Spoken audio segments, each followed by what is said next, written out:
D-Day. From the German perspective, when the Atlantic Wall collapsed. June 6, 1944. 00:15 hours. Strong point WN62, overlooking Omaha Beach. Heinrich Severloh methodically cleaned the barrel of his MG-42 inside a concrete bunker facing the English Channel. In his tunic pocket was a letter from his girlfriend in Metzingen, promising to wait for him until the war's victorious end. 3 days earlier, he had written back with confidence. "The invasion will be their grave. We will throw them back into the sea within hours." Field Marshal Erwin Rommel himself had inspected these positions. The Desert Fox peered through the firing slit, studied the overlapping fields of fire, and nodded with satisfaction. "When they come," Rommel had said, "this beach will be their cemetery." Through the embrasure, Severloh saw only darkness and calm water. The night was quiet, almost peaceful. Within 12 hours, he would be sobbing uncontrollably in that same bunker, surrounded by thousands of empty shell casings, his machine gun barrel warped from heat, staring at an invasion force so vast that his mind could no longer comprehend what his eyes were seeing. The illusion of the Atlantic Wall. German propaganda called the Atlantic Wall the most formidable defensive system ever constructed. It stretched over 2,400 miles, from Norway to the Spanish border. Along the Normandy coast alone, 58 divisions manned positions built with 17 million cubic meters of concrete and 1.2 million tons of steel. Hitler declared it impregnable. At Omaha Beach, the defenses appeared to justify that confidence. According to U.S. Army records, the Germans had constructed 8 concrete bunkers, 35 pillboxes, 85 machine gun nests, 18 anti-tank gun positions, 6 mortar pits, 4 artillery batteries, thousands of obstacles embedded in the tidal zone, Belgian gates, Czech hedgehogs, wooden stakes topped with mines, over 3,700 obstacles designed to tear landing craft apart before troops ever reached the sand. Behind the beach lay millions of mines. Rommel wanted 60 million. He received a fraction of that number. The plans assumed one thing above all else: a limited landing, repelled quickly. That assumption would prove fatal.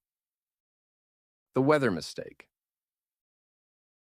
On June 5th, Luftwaffe meteorologist Walter Storp assured German high command that an invasion was impossible. Winds reached 25 knots. Waves climbed to 6 feet. Low clouds hung at 500 feet. Based on that forecast, senior commanders left their posts. Rommel went to Germany for his wife's birthday.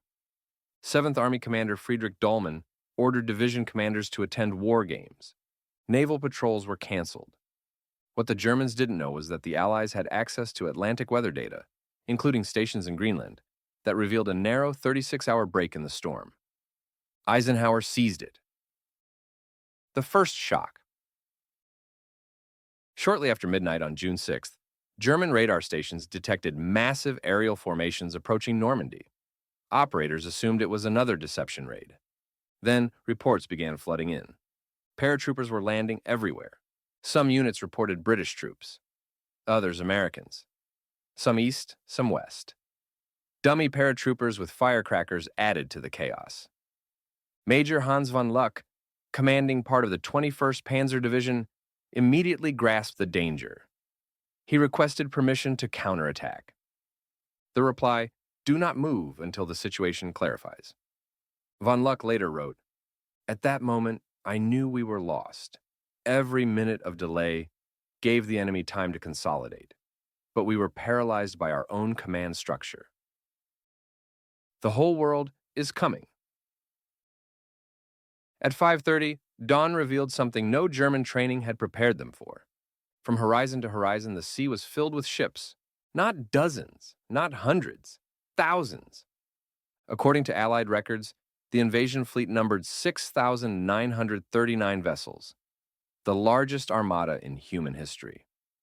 Artillery officer Bernhard Firking reportedly told his men, "You are witnessing the whole world arriving on our doorstep." Minutes later, the naval bombardment began. Battleships fired shells the size of small cars. Destroyers closed to point-blank range. Concrete bunkers cracked. Men were buried alive, dug out, and buried again. Veterans later said the bombardment exceeded anything they had experienced. Not the Eastern Front, not the heaviest RAF raids. The Atlantic Wall, built to withstand everything, was crumbling. The vanishing Luftwaffe. The Luftwaffe's response revealed the true state of Germany's war. Fighter ace Joseph Priller famously asked his superiors, "What entire force? I have 2 planes." Those 2 aircraft conducted the only German air attack on the beaches that morning. On D-Day, the Luftwaffe flew 319 sorties. The Allies flew 14,674. German air superiority had vanished. Bloody Omaha. At 6:30, the first assault waves hit the beaches. Despite the bombardment, German defenders emerged and opened fire. At WN-62, Severlo began firing at 6:35. His MG-42, capable of 1,200 rounds per minute, swept the beach. He later claimed to have fired 13,500 rounds. While his personal casualty estimates are exaggerated, historians agree that WN-62 played a major role in what became known as Bloody Omaha. But something was wrong. No matter how many men fell, more kept coming. Every destroyed landing craft was replaced by 3 more. Every silenced gun position was smothered by naval fire that seemed endless. Material shock. By midday, German units began reporting critical ammunition shortages. Defensive calculations assumed a brief engagement. They had planned for 3 days of fighting. They burned through it in hours.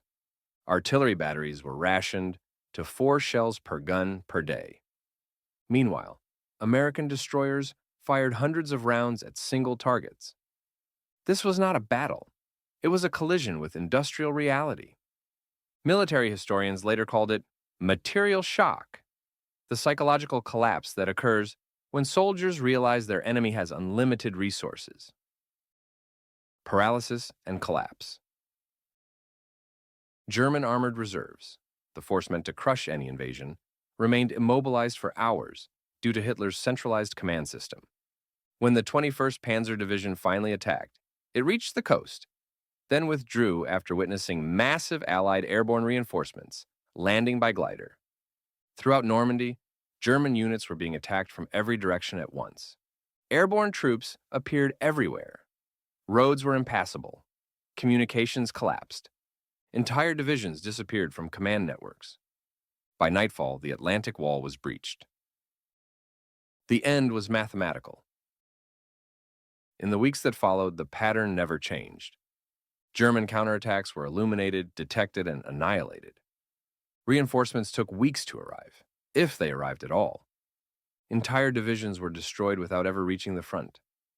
Allied supply tonnage exceeded what the entire German army in Normandy consumed in a week. By August, the German position had disintegrated. The Falaise Pocket became a graveyard of men and machines. Over 50,000 Germans captured. Thousands more killed. Virtually all armored forces in France destroyed. The real lesson of Normandy. German commanders were brutally honest in defeat. Rommel himself wrote that the struggle was unequal and unwinnable. General Hans Speidel later summarized it best. Normandy proved that courage alone could not overcome industrial supremacy. The soldiers who survived learned a devastating truth. Modern war was no longer about bravery or tactical brilliance. It was about factories, logistics, and production. The Allies had mechanized victory itself. Aftermath. Heinrich Severlo survived the war. Decades later, he met American veterans from Omaha Beach. He wrote, "We were all young men thrown into an industrial slaughterhouse. My 13,500 rounds meant nothing against their unlimited replacements." D-Day was not just a military defeat for Germany. It was the collapse of an ideology. The Atlantic Wall did not fail because German soldiers lacked courage. It failed because no wall can stop a tide powered by industrial civilization. On June 6, 1944, German defenders discovered that the future of warfare had arrived, and it did not belong to them.